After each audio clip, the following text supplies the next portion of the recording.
Back in action after the All-Star break, ready for the final stretch of the regular season. We'll start today with a doubleheader against Wareham here at Doran Park. As always, I'm Allie Navarrete alongside Cam Manna and Matt Scalzo. And Cam, I just said it, first doubleheader of the season here today against the Gatemen. Yeah, Bourne's going to play two, and coming off the All-Star break, they had those 2 days off, and now they hit the ground running. Allie mentioned the final stretch of the season, and it starts against the Gatemen, who's kind of had the Bourne Braves numbers so far this season, especially at Spillane Field. They're done playing over there, but Bourne's lost 2 tough ones to the Gatemen, and a chance for them to get 2 back here today after a tough loss on Friday against the Commodores. So big final stretch and a big time for Bourne to kick it off here and play 2.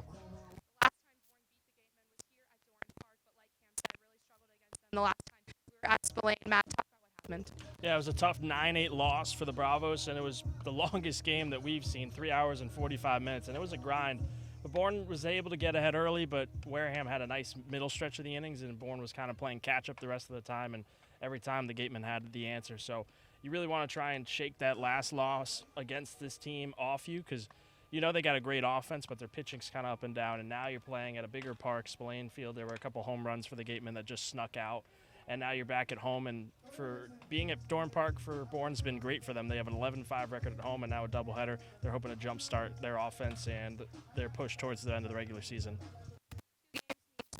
Pitchers for the Bravos tonight. We'll see Tristan Smith of Clemson and Gabe Driscoll of Binghamton, 2 of the best from the bullpen for the Bravos. Yeah, Smith's been fantastic so far. His last 2 starts, he's got a total of 9 innings, 13 strikeouts, only 1 run allowed, and that came against Katuitt just in that first inning. But he was great against the Kettleers in his last start. The start before had 8 strikeouts, only 3 hits against the Harbor Hawks. So the lefty's been able to pound the zone so far for the Braves. And Gabe Driscoll, his last start against Orleans, only 2 runs allowed. Another guy that works fast, consistent in the strike zone. 2 guys that have, kind of riding a hot hand with their arms and looking to move over today against the Gateman offense that can be sneaky hot. They were hot towards the start of the season. They've lost some bats and Nick McLean, but big time for Tristan Smith and Gabe Driscoll to have 2 big starts here today.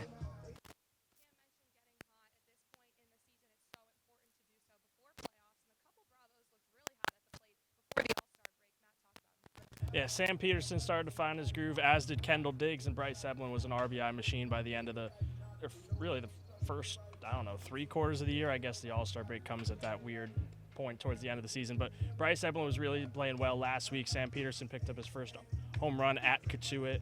And Kendall Diggs started to get his bat going. He'd been an on-base machine in terms of walks, hit by pitches, but strikeouts went down, and he started getting more hits, a lot of doubles for him. So look for those 3 guys to continue their momentum forward, and, of course, those usual guys of Derek Bender, Jonathan Vastine, Kane Bodine as well.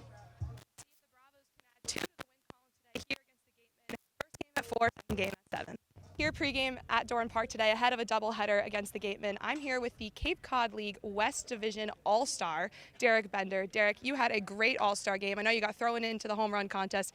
Didn't go your way, but you had a really great regular game. How did it feel out there? It was awesome. Coming out of the home run derby, having no home runs, just really stuck to my approach, saw fastballs up the middle the other way, and just, kind of just had a lot of fun with it like I always do.